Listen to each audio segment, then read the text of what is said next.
बिस्मिल्लाहिर्रहमानिर्रहीम। अस्सलाम वालेकुम नाज़रीन। पुराना तबादला ख्याल के साथ आज हम आपको बताएंगे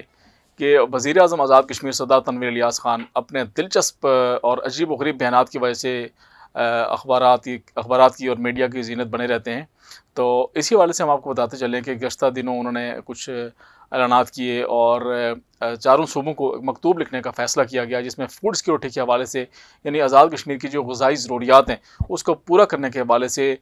ज़री जो रकबाजात हैं वो अलाट करने के मकतूब लिखे गए हैं। पंजाब को, सिंध को, बलूचिस्तान को, खैबर पख्तूनख्वा को और गिलगित बल्तिस्तान को। और ये कहा गया है कि हमें इतनी इतनी ज़मीन दी जाए ताकि हम आज़ाद कश्मीर की जो ज़रूरी ज़रूरियात हैं यानी जो ग़िज़ाई अजनास वहाँ हम उसको उगा सकें और अपनी ज़रूरी ज़रूरियात को, फूड सिक्योरिटी को हम मज़ीद सिक्योर कर सकें।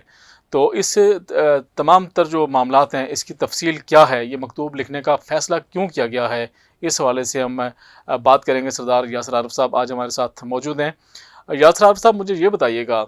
कि वज़ीर-ए-आज़म तनवीर इलियास साहब मुख्तलिफ़ अपने अपने जो हवाई ऐलानात करते रहते हैं और इन हवाई ऐलानात की वजह से वो अखबारात की ज़ीनत भी बनते हैं, मीडिया की ज़ीनत भी बने रहते हैं। इससे कबल भी हमने नाज़रीन को बताया था कि बहुत सारे ऐसे ऐलानात हैं जो हवा में हवाई ऐलानात किए गए हैं और ये भी ऐलानात जो अभी जो मकतूब लिखने का फ़ैसला किया गया है चारों सूबों को और गिलगित बल्तिस्तान को, इसकी क्या हकीकत है? बहुत शुक्रिया राजा उस्मान ताहिर साहब। आपने अपने इंट्रो में जिस तरफ हवाला दिया वज़ीर आज़म आज़ाद कश्मीर के हवाले से, तो हम पहले भी अपने प्रोग्राम में ये बात बारहा कह चुके कि ये आज़ाद कश्मीर में हमारी 75 साल तारीख़ की वो अजीब व गरीब हुकूमत है जो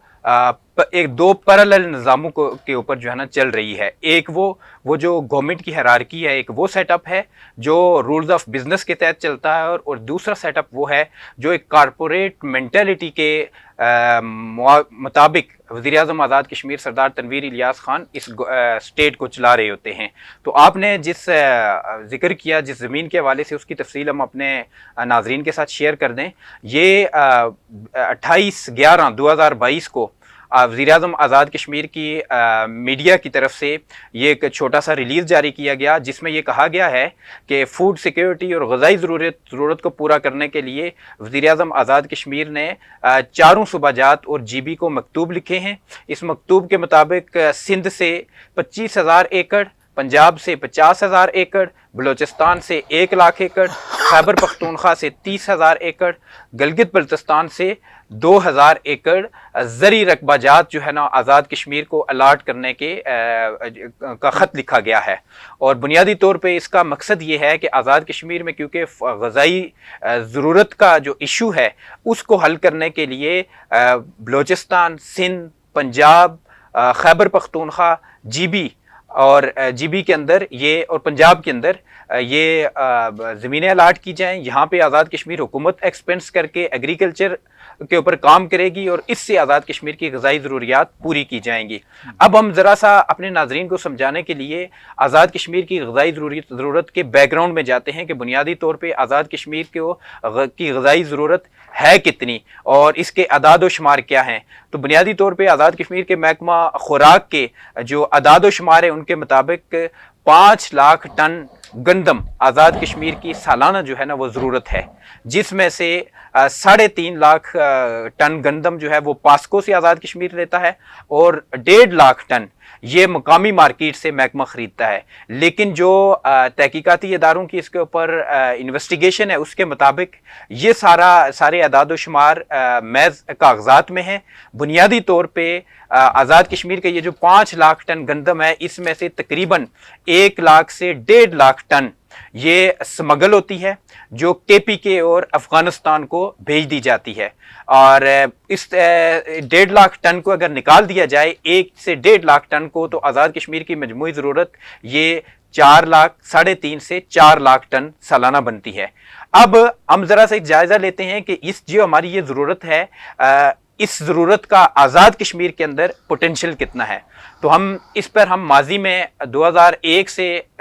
2001 से 7 तक की जो सरदार सिकंदर हयात खान साहब का दौरे हुकूमत था, जब वो वज़ीर आज़म थे, तो उन्होंने आज़ाद कश्मीर के अंदर हमारे ग़िज़ाई पोटेंशियल के ऊपर डायरेक्शंस दी थी कि ख़ुद कफ़ालत के तहत आज़ाद कश्मीर के अंदर से ये ग़िज़ा जो है ना वो हासिल की जाए। उस वक्त जो हमारा साउथ का रीजन है, साउथ के रीजन के अंदर एक साल में 1 लाख टन गंदम हासिल की गई थी खुद काश्त करके। और उस वक्त आज़ाद कश्मीर की जो ज़रूरत थी फूड डिपार्टमेंट की आज़ाद कश्मीर के लिए वो 3.5 लाख टन थी। और अगर आज की 5 लाख टन में से, जैसे हमने अपने नाजरीन के सामने रखा कि तकरीबन 1 से 1.5 लाख टन जो है ये स्मगल हो जाती है, तो उस वक्त की 3.5 लाख की ज़रूरत में से अगर इसका निस्फ किया जाए या इससे भी कम किया जाए तो तकरीबन 50 लाख टन तब भी आज़ाद कश्मीर से स्मगल होती यहाँ सवाल ये पैदा होता है, मैं आपसे ये पूछना चाह रहा हूँ कि जिस तरह मतलब मुख्तलिफ सूबों को ख़त लिखने की ज़रूरत ही नहीं है, अगर हम अपने जो हमारे किसान हैं, काश्तकार हैं, उनको अगर ये तमाम सहूलियात हुकूमत मुहैया करे, आज आपको पता है कि हाइब्रिड बीज आ गए हैं, जदीद टेक्नोलॉजी आ गई है, ये तमाम टेक्नोलॉजी और इस तरह की फैसिलिटीज़ अगर अपने हम किसानों को दें, अपने काश्तकारों को दें, तो मेरा ख्याल है आज़ाद कश्मीर में भी इतना पोटेंशियल है कि यहाँ पे भी हम ये ज़रिए अजनास अपनी ग़िज़ाई जो किल्लत का मामला है इसको हम यहाँ पे पूरा कर सकते हैं। बिल्कुल, आपकी बात बिल्कुल 100% दुरुस्त है। जो मैं हवाला दे रहा था कि सरदार सिकंदर हयात खान साहब ने आज़ाद कश्मीर के अंदर से सिर्फ साउथ में 1 साल के अंदर तकरीबन 1 लाख टन गंदम हासिल करके उस वक्त की 3.5 लाख की जो डिमांड थी और उसमें से 50 लाख को आप स्मगलिंग वाली को अलग कर दें तो 3 लाख टन में से 1 लाख टन ज़री आज़ाद कश्मीर के सिर्फ साउथ के एरिया से पैदावार हासिल करके हमारे सामने एक मैसेज रखा था, जो उस वक्त एक मिसाल हमारे पास मौजूद है कि हमें 1 लाख टन अगर तब आज़ाद कश्मीर में जब टेक्नोलॉजी इतनी एडवांस नहीं थी तब हासिल की जा सकती है, तो आज जब तकरीबन 20 साल का अरसा गुजर जाने के बाद टेक्नोलॉजी बड़ी एडवांस हो चुकी है, हाइब्रिड बीज आ चुके हैं, तो ये बात मुमकिन है, मुमकिन नहीं है बल्कि ये बात करीने हकीकत है कि आज़ाद कश्मीर में 1 लाख टन नहीं बल्कि 2 से 3 लाख टन, ये ज़री माहिरीन की भी इसके ऊपर ऑब्जर्वेशन मौजूद है कि 2 से 3 लाख टन गंदम हम आज़ाद कश्मीर से हासिल कर सकते हैं और इसके ऊपर मिसालें भी मौजूद हैं। मैं अगर आपको छोटी सी एक मिसाल दूं जिससे तकरीबन आज़ाद कश्मीर के लोग बड़ी तादाद में लोग वाकिफ़ भी हैं। हमारा जो आज़ाद पुंछ का एरिया है जहाँ पे जो बारानी है, क्योंकि गंदम जो है ये बारानी एरिया की फसल नहीं है, बुनियादी तौर पे ये गर्म इलाके की फसल है, मैदानी इलाके की फसल है। तो आज़ाद कश्मीर में हमारा जो मल्लोट का रीजन है वहाँ पर एक ज़मींदार हैं हमारे अजीज़ हैं और आज़ाद कश्मीर के वज़ीर आज़म समेत बहुत सारे लोग उनसे वाकिफ़ भी हैं, मोहम्मद रशीद खान साहब। वो अपनी 8 कनाल की ज़मीन में से 60 मन गंदम और 60 मन मकई हासिल करते हैं। यानी एक ये मिसाल उन्होंने खुद कई फोरम पे जाके बयान भी किया और अपना जो गल्ला वो उगाते हैं वो लोगों के साथ उन्होंने शेयर भी किया है। इससे ये चीज़ साबित होती है कि आज़ाद कश्मीर के अंदर खुद ग़िज़ाई पोटेंशियल मौजूद है। और अगर मैं इससे थोड़ा सा आगे जाके हम खुद क्योंकि दही बैकग्राउंड से ताल्लुक़ रखते हैं और ज़राअत के हवाले से हमारा बैकग्राउंड है, मैं खुद तो बराह रास्त उसमें इन्वॉल्व नहीं हूँ, लेकिन अगर फूड के हवाले से बात की जाए, फ्रूट्स और सब्जियों के हवाले से मेरा जो अपना खुद घर है और मेरे जो वालिद मोहतरम हैं उन्होंने जो अपनी ज़मीन से फ्रूट और सब्जियात हासिल की हुई हैं उनके अदाद शुमार भी मैं आप नाजरीन के सामने शेयर कर देता हूं। और ये कोई खुद सताइशी नहीं है बल्कि हम मिसाल के तौर पे शेयर करते हैं और इसके बैकग्राउंड में हम बताएंगे कि हुकूमत किस तरह फैसिलिटेट अगर करे मकामी ताजर को, तो ये जो ग़िज़ाई किल्लत के हवाले से दूसरे सूबों को अप्रोच किया जा रहा है तो यही ग़िज़ाई किल्लत हमारी मकामी सतह पर कैसे पूरी की जा सकती है। हमारा तकरीबन एक जो बाग है 8 कनाल के रकबे पे सेब का बाग है, इसमें 3 आला नस्ल की स्वाद के जो सेब हैं वो तैयार होते हैं और अभी जो है ना वो फल दे रहे हैं। अच्छा। और 360 इन सेब के बागात के इसमें से तकरीबन 300 दरख्त ऐसे हैं कि जिनकी कैपेसिटी इतनी है कि वो तकरीबन 1 मन जो है ना फ्रूट फल यानी सेब का फल कम अज कम जो है ना उनसे हासिल किया जाता है और वो लिया भी जा रहा है। अब अगर थोड़े से आदाद शुमार में अगर मैं आपके साथ ये चीज़ शेयर करूं कि वो जो 300 दरख्त हैं, अगर उनका एक मन 300 मन के उस सेब को अगर आप ज़रब दें किलो पे 40 के साथ ज़रब दें तो ये तकरीबन 12,000 किलो बनते हैं। और 12,000 किलो के इस फ्रूट को अगर आप 50 रुपये पर केजी से अगर ज़रब दें तो ये तकरीबन 6 लाख रुपए की अमाउंट बनती है, जो एक ऐसे इलाके में हासिल किया जाता है जहां हमारे पास ना कोई चश्मा है, ना हमारे पास कोई कुआं है, ना हमारे पास कोई कुदरती नहर बहती है, बल्कि ये सिर्फ और सिर्फ जो रेन वाटर स्टोरेज है, बारिश के पानी से ये उसे जमा करके उससे یہ اس کھیتوں کو جو ہے سیراب کر کے تو یہ ہم نے باغات اگائے ہوئے ہیں، ان کے اندر پھر ہم انٹر کراپنگ بھی ہو رہی ہے، مکئی اور گندم بھی ان میں جو ہے نا اسی میں سے حاصل کی جاتی ہے۔ اس کے ساتھ تقریباً ہمارے پاس لیمن کے اسی طرح جو گارڈن ہے 100 کے قریب تقریباً درخت اس میں ہیں، اسی طرح خوبانی ہے، آڑو ہے اور دیگر اس طرح کا جاپانی پھل ہے جو مالٹے کی تھوڑا سا یہ ہمارے یہاں اس کی وہ اتنی اچھی نسل نہیں ہے، تو اس طرح کے جو دیگر فروٹس ہیں ان کی تعداد تقریباً 1000 پلس پلانٹس ہمارے پاس اپنے موجود ہیں، جن میں سے وہاں پر مارکیٹ میں بھی جاتے ہیں، ساتھ سبزیاں بھی اگائی جاتی ہیں۔ اور یہ سارا جتنا بھی ہو رہا ہے، جو میں اپنے آپ کو باغ کی مثال دے رہا ہوں جو میرے ذاتی گھر کا ہے، اس میں کہیں بھی نہری پانی اور قدرتی پانی کے چشمے نہیں ہیں، بلکہ مطلب میں آپ کی بات یہ سمجھاؤں کہ جس طرح آپ کہنا چاہ رہے ہیں کہ اگر ہمارے جو مقامی کاشتکار ہیں ان کو حکومت فیسیلیٹیٹ کرے تو یہ ساری چیزیں یہاں پہ ممکن ہیں۔ مطلب کہنے کا یہ ہے کہ جس طرح انہوں نے چاروں صوبوں کو مکتوب لکھا کہ ہمیں زمین الاٹ کی جائے، زرعی زمین ہمیں دی جائے، تو یہ زرعی زمین کے پیچھے کوئی ان کے اور مقاصد بھی ہو سکتے ہیں۔ ہمیں یہ بھی پتہ چلا کہ عرصہ دراز سے وہ ایک بہت بڑی زمین کی تلاش میں، اور کافی سارے لوگوں سے جو ان کے لینڈ پرووائڈر ہیں وزیر اعظم کے تنویر الیاس صاحب کے، ان سے بھی انہوں نے ریکویسٹ کی تھی کہ مجھے اس طرح کی لینڈ چاہیے، اور وہ کہہ رہے ہیں کہ سینکڑوں ایکڑ لینڈ ان کو چاہیے تھی۔ تو کیا یہ ممکن ہے کہ اس کو بہانہ بنا کے یا اس کو جواز بنا کے ان صوبوں میں وہ لینڈ حاصل کرنا چاہ رہے ہوں؟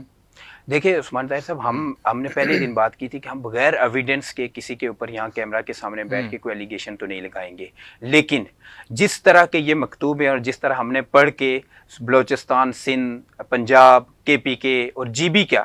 سے لینڈ کی ڈیمانڈ ہم نے اپنی ناظرین کے سامنے رکھی ہے، اس سے ایک چیز تو بڑی کیٹاگریکلی کلیئر اور واضح ہوتی ہے کہ بھائی بلوچستان کے صحراؤں اور ریگستانوں کے اندر آپ آزاد کشمیر حکومت کے وسائل، اور اس پریس ریلیز کے اندر موجود ہے کہ آزاد کشمیر حکومت اپنے وسائل سے وہاں پر ایگریکلچر کے اوپر کام کرے گی۔ ان گورنمنٹ نے صرف لینڈ پرووائڈ کرنی ہے، جی انہوں نے صرف لینڈ پرووائڈ کرنی ہے۔ تو بلوچستان کے ان صحراؤں کے اندر جا کے آزاد حکومت کے پاس وسائل کتنے ہیں کہ جہاں پہ جائیں گے آپ وہاں پہ لینڈ حاصل کریں گے، اس زمین کو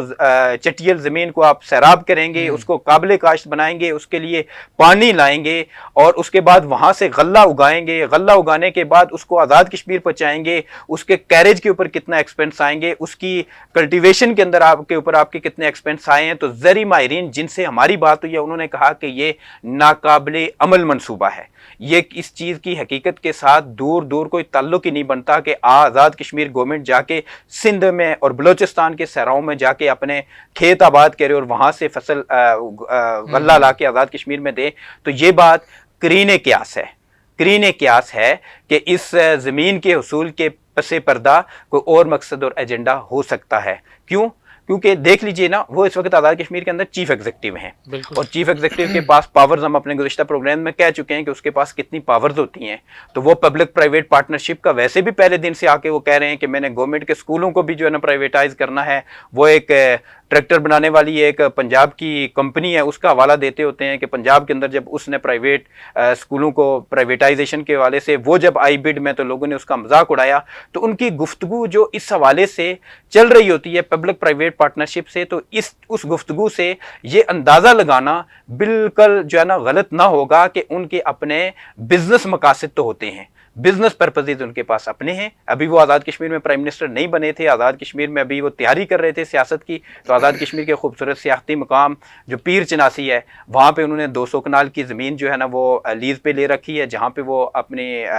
ٹوریزم کے حوالے سے انویسٹمنٹ کرنا چاہتے ہیں۔ ہم اس کی کوئی خلاف بات نہیں کر رہے، یہ نیک شگون ہے، جانا چاہیے، آزاد کشمیر کے اندر انویسٹمنٹ ہونی چاہیے، لیکن آزاد کشمیر سے وہاں کی ایگریکلچر کو سٹرینتھن کرنے کے بجائے، وہاں کے کسان کو سٹرینتھن کرنے کے بجائے، وہاں کی زراعت کے اندر ریسرچ کرنے کے بجائے آپ جا کر ایک زراعت کو شفٹ کر رہے ہیں KPK میں، پنجاب میں، بلوچستان میں۔ تو یہ کیا مقاصد ہیں؟ اس کے اوپر لوگوں کے شکوک و شبہات بڑھ رہے ہیں۔ اور میں آپ کو ایک اور چیز یہاں پر شیئر کر دوں کہ جب یہ ابھی پرائم منسٹر نہیں بنے تھے تو انہوں نے اپنی نجی محفلوں میں متعدد بار کہا تھا کہ ہم یہاں پر میکانائزڈ فارمنگ کریں گے، ہم دریاؤں کے کنارے گوٹ فارمز بنائیں گے، ہم نے یہاں پر ایگریکلچر کو جدید سٹینڈرڈ پہ لانا ہے، ہم اس کے اوپر ریسرچ کریں گے۔ لیکن ایگریکلچر کے ڈپارٹمنٹ کے ساتھ پرائم منسٹر آزاد کشمیر کی کوئی ایسی نشست ہمارے سامنے نہیں آئی، کوئی ایسا پریس ریلیز ہمارے سامنے سامنے اور نہیں بھی آیا۔ بڑے اعلانات کیے تھے، انہوں نے ٹورزم اتھارٹی بنانے کا اعلان کیا تھا، آزاد کشمیر میں ٹورزم کو پروموٹ کرنے کے لیے بڑے بڑے اعلانات کیے گئے تھے، ہم نے دیکھا وہ اس پہ بھی کچھ بھی نہیں ہوا۔ تو اس پہ خیر کیا ہونا ہے، اگر زمینیں ان کو مل بھی گئیں تو جس طرح ان کی اپنی ایک نجی ہاؤسنگ سوسائٹی ہے یہاں پہ، تو ایسا تو منصوبہ ہو سکتا ہے کہ شاید وہ اپنی کوئی سوسائٹی کے لیے بعد میں کہیں جی ہمیں زمین تو مل گئی ہے تو یا آپ اس کی قیمت لے لیں یا کچھ کر لیں، ہمیں اس طرح کا بھی ناظرین معاملہ ہو سکتا ہے، کیونکہ یہ ممکن نہیں ہے جو ان کے خیالات ہیں۔ اور جس طرح وزیر اعظم صاحب کہہ رہے ہیں کہ اتنے دور دراز علاقوں میں جا کے وہاں کاشتکاری کرنا، زرعی ماہرین سے بھی ہماری بات ہوئی ہے، ہم کوشش کریں گے کہ ہم اپنے اگلے پروگرام میں ایک دو زرعی ماہرین کو بٹھا دیں اور ان سے بھی یہ چیز پوچھیں گے، ہم نے پوچھا بھی ہے آف دا کیمرہ، لیکن آن کیمرہ بھی پوچھنا چاہ رہے ہیں، ان سے پوچھیں گے یہاں بٹھا کے آپ کے سامنے، تاکہ حقائق آپ کے سامنے پہنچ سکے، کیا کیا ان علاقوں میں، بلوچستان کے ان علاقوں میں اگر کاشتکاری ممکن بھی بنایا جا سکے تو، لیکن وہاں سے لے کے آزاد کشمیر تک پہنچانا بہت مشکل کام ہے اور یہ ناممکن ہے۔ اس سے بہتر یہ ہے کہ آزاد کشمیر اپنے تمام تر جو وسائل وہاں جا کے خرچ کرے گی وہ اپنے کاشتکاروں کے اوپر، اپنے کسانوں کے اوپر خرچ کرے، تو یہاں اس سے زیادہ اور مؤثر طریقے سے نتائج آ سکتے ہیں۔ یاسر عارف صاحب، آپ کا بہت بہت شکریہ، آپ نے تمام تفصیلات جو ہیں وہ ہمارے ناظرین سے شیئر کی۔ ناظرین، اگلے پروگرام میں مزید سٹوری، کوئی اہم سٹوریز کے ساتھ آپ کے ساتھ حاضر ہوں گے، تب تک اپنا دوستوں اور رشتہ داروں کا خیال رکھیے گا۔ خدا حافظ۔